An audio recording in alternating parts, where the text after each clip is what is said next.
नमस्कार. ठरलं तर मग या मालिकेच्या आजच्या भागामध्ये आपण पाहणार आहोत प्रेक्षकांनो खूपच जबरदस्त असा एपिसोड.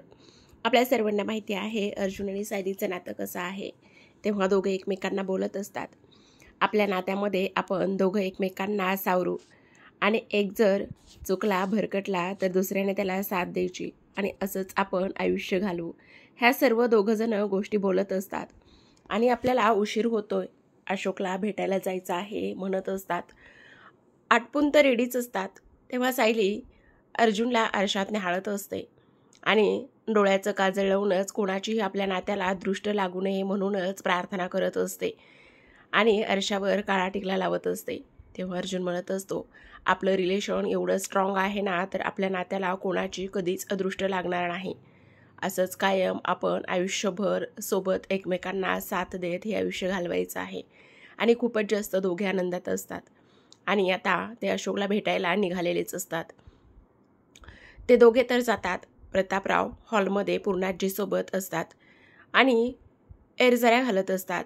पूर्णाई त्यांना विचारतात, प्रताप काय झालंय? तुला बरं नाही आहे का? त्या मीटिंगसाठी तू जाणार होतास ना, मग तिकडे तू गेला नाहीस आणखी? त्यावर प्रतापराव म्हणत असतात, अगं आई, तिकडे तर मी जाणारच आहे, पण तुला एक गोष्ट सांगू का, मला खूपच जास्त भूक लागलेली आहे. भूक लागली? अरे थांब, मी विमलला तुझ्याकरिता उपमा बनवायला सांगते. असं म्हणूनच विमलला उपमा बनवायला सांगत असतात. पण प्रतापराव म्हणत असतात, नाही, मला अगदी छोटीशी थोडीशी भूक लागलेली आहे, उपमा एवढी नाही. मग असं काय आता हे? तेवढ्यातच कल्पना तिथे येते. कल्पना म्हणत असते, पूर्णाई, तुमच्या गोळ्या संपलेल्या आहेत, तुम्ही सांगितलं सुद्धा नाही. अगं हो, रात्रीच संपल्यात, विसरली बघ मी. कल्पना म्हणत असते, खरंच मी सुद्धा खूपच जास्त विसराळू झाली आहे हल्ली. मला ना काहीच कळत नाहीये. आता बघा, तुमच्या गोळ्या संपल्यात, त्या मी ऑर्डर केल्या नाहीत. त्यावर डॉक्टरांनी उष्णता वाढलेली आहे माझ्या शरीरामधली म्हणून मला सब्जा घ्यायला सांगितला होता थोडा थोडा, पण तो भिजत घालायचंच मी विसरले. खरंच हल्ली माझ्या काहीच लक्षात राहत नाही. त्यावर प्रतापराव म्हणत असतात, पूर्णाई, तुझ्या गोळ्या तर मी लगेच ऑर्डर करू शकतो, पण कल्पना, तुझ्या सब्जेक्टचं जे काही आहे बाई ते तू बघून घे. आता मात्र सायली अर्जुन अशोकच्या घरी जाऊन पोहोचलेले असतात. ते दोघे घरी आले. सायलीचा अनोळखी चेहरा त्यांना थोडासा ओळखीचा वाटतच असतो. कधीतरी ते हरीश काकांकडे आश्रमामध्ये गेलेले असतात म्हणून. ते दोघांचं स्वागत करून त्यांना पाणी प्यायला देतात. त्यावर हे अर्जुन, ॲडव्होकेट अर्जुन सुभेदार, मी त्यांची पत्नी आहे हे मान्य आहे, पण तुम्हाला आठवतंय का, मी वात्सल्य आश्रमामध्येच लहानाची मोठी झाली. हरीश काकांकडे तुम्ही यायचात तेव्हा मी तुम्हाला पाहिलेलं आहे. तेव्हा अशोक म्हणत असतात, हो अगदीच बरोबर आहे, मी यायचो तेव्हा मी तुला एक दोनदा पाहिलेलं आहे, पण इकडे कसं येणं केलं, काही काम होतं का माझ्याकडे तुमचं? तेव्हा आता त्यांना कुठलीच भनक न लागू देता बरीच काही माहिती त्या दोघांना काढून घ्यायची असते. अर्जुन म्हणत असतो, हो, हरीश काकांबद्दल थोडंसं जाणून घ्यायचं होतं, म्हणजेच की तुमचं त्यांच्याशी अशात कधी कॉन्टॅक्ट वगैरे झालं आहे का? त्यावर आता अशोक म्हणत असतो, हो झालेला आहे ना, अगदीच 2 दिवसापूर्वी तर आमचं बोलणं झालं आहे. तेव्हा दोघांना थोडासा धक्काच बसतो. आता इकडे मात्र जे काही कल्पना आहे, कल्पनाच्या घरी म्हणजे सुभेदारांच्या घरी एक डिलिव्हरी बॉय आलेला असतो आणि त्या डिलिव्हरी बॉयच्या हातामध्ये पूर्णाईच्या गोळ्या असतात. प्रतापरावनी खरं तर एजन्सीमधून मागवू अशी व्यक्त केलेलं असतं, पण कल्पना म्हणत असते ते मागवताल पण किती उशीर होईल. आता तो गोळ्यावाला येऊन मेडिसिन देऊन जात असतो आणि तेव्हा कल्पना पैसे विचारते, पण पैसे ऑलरेडीच पेड आहेत असं कळतं. खरंच हे कोणी मागितलंय पाहिलं तर ते सायलीनी मागवलेलं असतं आणि प्रतापरावांना खूप आनंद होतो. पूर्णाईला सुद्धा थोडंसं भरून आलेलं असतं की गोळ्या संपल्या होत्या, ही गोष्ट माझ्या सुनेच्या माझ्या लक्षात राहिली नाही मागवावी म्हणून, पण ह्या मुलीच्या लक्षात राहिलेला आहे. तेवढ्यातच आता गोळ्याचा तर प्रश्न मिटला. आता मला भूकसुद्धा खूपच लागलेली आहे. खरंच सायली प्रत्येकाचं किती करते असं म्हणूनच प्रतापराव थोडेसे खुश झालेले असतात आणि तेवढ्यातच आता विमलला आवाज देतात. कल्पना येते, पूर्णाईला गोळ्या काढून देत असते आणि खायला लावत असते. आता मी तुमच्याकरिता थोडंसं काहीतरी खायला बनवू का? नाही, मला अगदी छोटीशी भूक लागलेली आहे. त्यावर कल्पना म्हणत असते, आता मी काय बनवू मग तुम्हाला छोट्याशा भुकेसाठी? अगं विमल, प्रतापसाठी थोडासा उपमा करतेस का गं?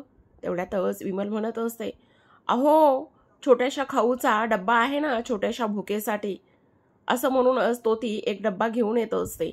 आणि तो डब्बा कल्पना पाहते आणि त्यावरती एक चिठ्ठी लावलेली असते, ज्यावर लिहिलेलं असतं बाबांची छोटीशी भूक.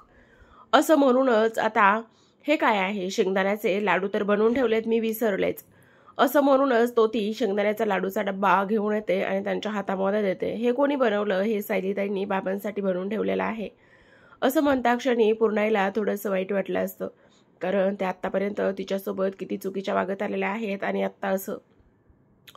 तर इकडे मात्र अशोक म्हणत असतो, काय झाले, नक्की काही प्रॉब्लेम तर नाही आहे ना, खरं खरं सांगा. आत्ता तर माझं 2 दिवसापूर्वी चॅट होतंय आणि तुम्ही म्हणताय की तुमची भेट झाली का म्हणून. अहो तसं बघायला गेलं तर आता मोबाईलमुळे एवढं सगळं कनेक्ट झालेलं असतं की साधं मेसेज केला तरीसुद्धा असं वाटतं की आपला मित्र आपल्या बाजूलाच बसून बोलत आहे. हे बघा 2 दिवसापूर्वी तर आमचं चॅटिंग झालेलं आहे. असं म्हणूनच अशोक स्वतःच्या खिशातला स्वतःचा मोबाईल काढतो आणि हरीशच्या मोबाईलवरून किंवा त्याच्या नंबरवरून आलेले मेसेजेस अर्जुनला दाखवत असतो. तेव्हा मात्र दोघांना खूपच मोठा धक्का बसलेला असतो. आता विमल लाडू काढून देत असते आणि म्हणत असते, सॉरी मी तुम्हाला सांगायचीच विसरले. अहो वहिनी, तुमच्याकरिता सुद्धा सायलीताईंनी सब्जा भिजत घातलेला आहे आणि तुम्हाला दिवसातून 2-3 वेळा थोडा थोडा करून द्यायला सांगितलेला आहे. आता असं म्हणूनच कल्पनाला आणखीनच आश्चर्याचा दुसरा धक्का बसलेला असतो. आता इकडे मात्र प्रतापराव म्हणत असतात, बघितलंस कल्पना, तुझी सून किती हुशार आहे. घरातील सुनेचे चोख कर्तव्य व्यवस्थित पार पाडत आहे. सोबतच अर्जुनला सुद्धा ती तिकडे केसमध्ये मदत सुद्धा करत आहे की नाही तुझी सून सर्वगुण संपन्न. असं प्रतापने आता सायलीचं कौतुक केलेलं असतं. तेव्हा पूर्णाईला सुद्धा आठवत असतं, सायलीने आत्तापर्यंत कधीच कुणाला उलट उत्तरं दिली नाही. ह्या घराची जबाबदारी तिनं कधी झिडकारली नाही. तिनं प्रत्येक गोष्ट व्यवस्थित केलेलीच आहे. कल्पनाला आणि त्यासोबत पूर्णाईला सुद्धा ह्या गोष्टी वाटत असतात. आपण तिच्यासोबत कितीही चुकीच्या पद्धतीने वागत आहोत, पण तरीसुद्धा ती एवढं सगळं काही करते. माझ्या तर आठवणीत सुद्धा नव्हतं की सब्जा मला दिवसातून 2-3 वेळा घ्यायचा आहे, तरीसुद्धा ह्या मुलीनं तो भिजत घातला आहे. पण आता एखाद्याचा चांगुलपणा मानायचा असतो किंवा ॲग्री करायचा असतो, पण आपला कधी कधी इगो दुखावला जातो प्रेक्षकांनो आणि तोच आडवा येतो. आणि म्हणूनच असंच काहीसं कल्पनाचं होत असतं. सायलीचं करावं तेवढं कौतुक तर कमीच असतं, पण मध्यंतरी अशा काही गोष्टी झालेल्या असतात, त्यामुळे तिला चांगलं म्हणावं का, तिचं कौतुक करावं का, नावे ठेवावीत हेच या दोघींना सुद्धा समजत नसतं. इकडे प्रतापराव मात्र भरभरून आपल्या सुनेचं कौतुक करत असतात. त्यांना कोणाच्याही कौतुकाची किंवा कशाची वाट पाहायची नसते. तर आता इकडे दुसऱ्या बाजूला अशोकराव जे काही मोबाईलमध्ये मेसेजेस आहे ते दाखवत असतात आणि दाखवल्याच्या नंतर अर्जुन म्हणत असतो, खरंच तुम्हाला मेसेजेस आले, दाखवा जरा. असं म्हणूनच आता हे बघा, तुम्ही बघू शकता, आत्ताच तर आमचं 2 दिवसापूर्वी बोलणं झालेलं आहे, पण भेट मात्र बरेच दिवस झालेली नाही. आता अर्जुन तो मोबाईल घेतो. सायलीसुद्धा ते मेसेजेस पाहत असते. जेव्हा मेसेज पाहते तेव्हा तिला खूप मोठा धक्का बसतो. अर्जुन तो मोबाईल हातामध्ये घेतो आणि ते मेसेज पाहतो. तो अगदीच 2 दिवसापूर्वी चॅटिंग होतं आणि ते सुद्धा हरीशच्या नंबरवरूनच होतं. तेव्हा मात्र अर्जुन म्हणत असतो, ह्याचे मी फोटो वगैरे घेऊ शकतो का. तेव्हा अशोक म्हणत असतो, हो बिंदास घ्या ना, काहीच हरकत नाही, पण खरं खरं सांगा, काही प्रॉब्लेम तर नाही आहे ना. तेव्हा मात्र अर्जुन म्हणत असतो, नाही नाही, काही एक प्रॉब्लेम नाही, पण आता सायली आणि अर्जुनला जे काही कळायचं होतं ते कळून गेलेलं असतं. हे सर्व काही महिपत शिकऱ्यानेच केलेलं आहे, ही गोष्ट सुद्धा आता त्यांच्या आतापर्यंत ध्यानात आलेली असते. आता मात्र अशोकराव म्हणत असतात, पण मला असं का वाटतंय तुमच्याकडे पाहून की नक्कीच काहीतरी प्रॉब्लेम आहे. हरीश ठीक तर आहे ना. तेव्हा अर्जुन म्हणत असतो, हो हो सगळं काही ठीक आहे, पण एक गोष्ट आहे, आश्रमामध्ये जे काही झालेलं आहे त्याबद्दल केस चालू आहे, म्हणून मला हे पाहिजे होतं. आता मात्र इकडे दुसऱ्या बाजूला प्रिया आणि नागराज बोलत असतात. प्रिया मात्र खूपच चिडलेली असते आणि नागराज तिला समजावत असतो.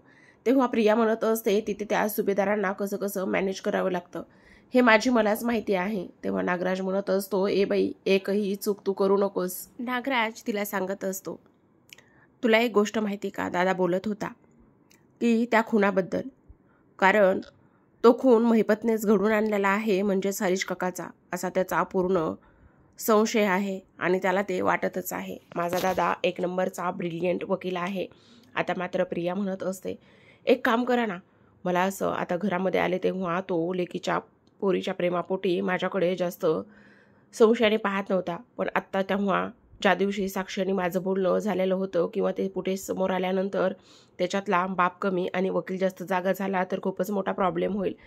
त्यावर आता तुम्ही एक काम करा, त्याचा तो मेंदू आहे ना, तो त्याच्या बायकोमध्ये गुंतवून ठेवा, म्हणजे त्याला बाकीचा विचार करण्याची गरजच पडणार नाही, असं तो म्हणत असतो.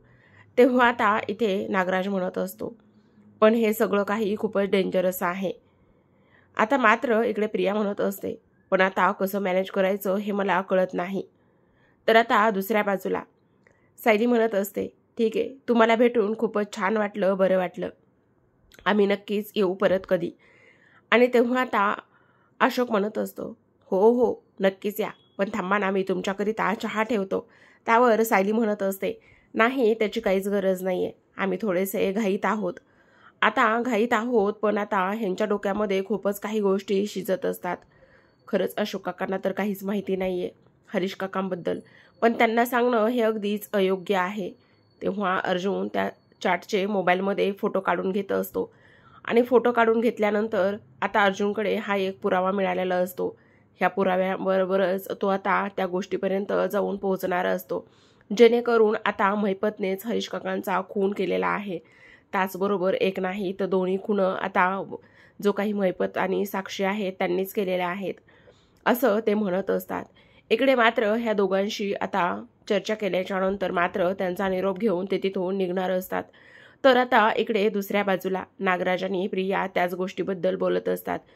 आता रविराज तिथे समोर येत असतात आणि रविराजने त्यांचं काही गोष्टी ऐकलेल्या असतात. तेव्हा रविराज लगेचच प्रियाला म्हणत असतात, काय चाललंय तन्वी, कसल्या मॅनेजबद्दल तू बोलत होतीस, आत्ता कोणाला मॅनेज करायचं तू बोलत होतीस. तेव्हा मात्र तिला खूपच मोठा धक्का इथे बसत असतो. प्रिया लगेचच म्हणते, बाबा तुम्ही कधी आलात. तेव्हा ते म्हणत असतात, तू बोलत होतीस ना मॅनेज करण्याबद्दल, तेव्हाच मी इथे आलेलो आहे. कोणाला मॅनेज करण्याबद्दल आणि काय बोलत होतीस ते जरा सांगशील का. त्यावर प्रिया म्हणत असते, हो बाबा, सुभेदारांना मॅनेज करण्याबद्दल मी बोलत होते. म्हणजे सुभेदारांचा गोतावळा खूपच जास्त मोठा आहे ना, म्हणजे एवढं मोठी फॅमिली आहे, त्या सर्वांची जेवणं असो, त्याचबरोबर त्यांचं सगळं काही करणं असो, त्याबद्दलच मी काकांना सांगत होते की सुभेदारांना मॅनेज करणं मला काही जमत नाही, कारण मी बाबा त्या घरामध्ये नवीन आहे ना, म्हणून मी ह्या सर्व काही गोष्टी बोलत होते, बाकी काही नाही. तुम्ही कुठे बाहेर चाललात का. तेव्हा रविराज म्हणत असतो, हो मी बाहेर चाललोय, असं म्हणून तो जातो आणि जाताना पुन्हा म्हणत असतो, तन्वी जरा इथे ये, असं म्हणूनच तो तिला समोर उभा करत असतो आणि उभा केल्याच्या नंतर पुन्हा तिच्याशी बोलत असतो. रविराज म्हणत असतात, तू माझ्यापासून काही लपवत नाहीयेस ना. तेव्हा तन्वी म्हणत असते, नाही बाबा, मी तुमच्यापासून का बरं आणि काय लपवेल, तू खोटं बोलत नाहीयेस ना माझ्यासोबत. हे बघ, जर मला तू माझ्यासोबत खोटं बोलतेस ही गोष्ट जर नंतर समजली तर. तेव्हा प्रिया म्हणत असते, नाही नाही बाबा, तुम्हाला माहिती ना मी तुमच्यासोबत कधीच खोटं, आणि मध्येच थांबत असते, कारण तिला माहिती आहे की काही गोष्टी त्यांनी लपवलेल्या असतात आणि त्या त्यांच्यासमोर आलेल्या असतात. तेव्हा प्रतापराव म्हणत असतात, जर खोटं बोलत असतीस तर विचार करून बोल, इथून पुढे तुझं एक खोटं खूपच महागात पडेल, तुला माहिती ना. त्यावर आता नागराज बोलत असतो, अरे दादा तू कशाबद्दल बोलत आहेस, काय झालेलं आहे. आणि तेव्हा प्रिया म्हणत असते, हो मध्यंतरी झाली माझी चूक, साक्षीला मी भेटले ही गोष्ट मी तुम्हाला सांगितलेली नाही. त्यावर नागराज म्हणतो, पण दादा काय झालंय, तुला कोणावर कसला संशय आलाय का. त्यावर आता रविराज म्हणत असतो, हो, कारण आश्रमामध्ये जो दुसरा खून झालेला आहे ना, त्याबद्दल माझा पूर्ण संशय हा महिपतवर आहे. मला पूर्ण डाऊट आहे की महिपतनेच तो खून केलेला असेल, त्यामुळेच आत्ताच विचारत आहे. आता मात्र ती गोष्ट ऐकल्याच्या नंतर ह्या दोघांचे चेहरे पाहण्यासारखेच झालेले असतात. इकडे मात्र अर्जुन आणि सायली आता अशोकला भेटून बाहेर पडलेले असतात. सायली म्हणत असते, असं कसं होऊ शकतं, हरीश काकांचा मृतदेह 2 दिवसापूर्वी सापडलाय आणि 2 दिवसापासूनच त्यांना ते मेसेजेस सुद्धा येतात. तेव्हा अर्जुन म्हणत असतो, हे ज्याने केले त्याचा प्लॅन असू शकतो. तर प्रेक्षकांनो पुढील भागामध्ये खूपच इंटरेस्टिंग असं होणार आहे. रविराज म्हणत असतात, एक चूक खूप महागात पडेल, जर तू माझ्यापासून काही लपवत असलीस तर ते आत्ताच सांग, कारण एक चूक सुद्धा तुला जास्त महागात पडणार आहे. तुला माहिती आहे पूर्वी तू माझ्यापासून बऱ्याच गोष्टी लपवलेल्या आहेस आणि आत्तासुद्धा जर तू काही लपवत असलीस तर याद राख.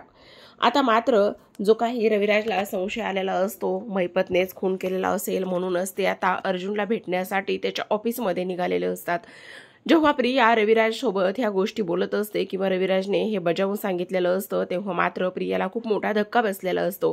तिच्या पायाखालची जमीनच सरकते की तिचा बापच आता ह्या गोष्टी तिला बोलत आहे. आता तर ह्यांदा जर माझ्यावर संशय आला तर मग मात्र माझं काहीच खरं नसणार आहे, ही गोष्ट सुद्धा तिला खटकत असते. आता जेव्हा रविराज अर्जुनच्या समोर असतात तेव्हा मात्र अर्जुनला आश्चर्य वाटत असतं. आता रविराज म्हणत असतात, अर्जुन एक गोष्ट मला तुला सांगायची आहे. ज्या पद्धतीने आश्रमामध्ये दुसरा मृतदेह सापडलेला आहे हे सगळं काही संशयास्पद वाटत आहे. तुला ह्या केसमध्ये खोलापर्यंत जायचं आहे आणि खोलापर्यंत जाण्यासाठी माझी तुला जर काही मदत लागली तर मी तुला नक्कीच करायला तयार आहे. मला असं का वाटत आहे की ह्या सर्व गोष्टींच्या मागे महिपतच आहे म्हणून, आणि महिपतनेच हा सुद्धा खून केलेला असेल असं मला वाटत आहे. त्यामुळे तुला माझी कसलीही मदत लागली, काही जरी गरज लागली तरी सुद्धा तू मला सांगू शकतोस किंवा माझी मदत घेऊ शकतोस. त्यावर आता अर्जुन म्हणत असतो, हो सिनियर, मला तरी आता सध्या तेच वाटत आहे की हा खून फक्त आणि फक्त आपलं लक्ष विचलित करण्यासाठी आता तो पुरावा यांनी वर काढलेला आहे. हा खून तेव्हा झाला असेल जेव्हा विलास काकांचा खून झाला त्याच्यानंतर. आता फक्त दामिनीची केस कमकुवत आहे त्यामुळे त्यांनी हे डोकं वर काढलेलं आहे. मला तरी आता सध्या असंच वाटत आहे. तेव्हा मात्र रविराज म्हणत असतात की आता तर मी सुद्धा तुझ्यासोबत आहे. काही जरी मदत लागली तरी सुद्धा तू मला बिनधास्तपणे मागू शकतोस. रविराजच्या तोंडून हे शब्द ऐकल्या क्षणी सायली अर्जुनला खूपच छान वाटत असतं. दोघे सुद्धा आनंदामध्ये असतात. आता त्रिकूट झालेलं असतं आणि त्रिकूट मिळूनच महिप साक्षीचा पर्दाफाश करणार असतात. तर अशाच नवनवीन अपडेट्स जाणून घेण्यासाठी चॅनलला सबस्क्राईब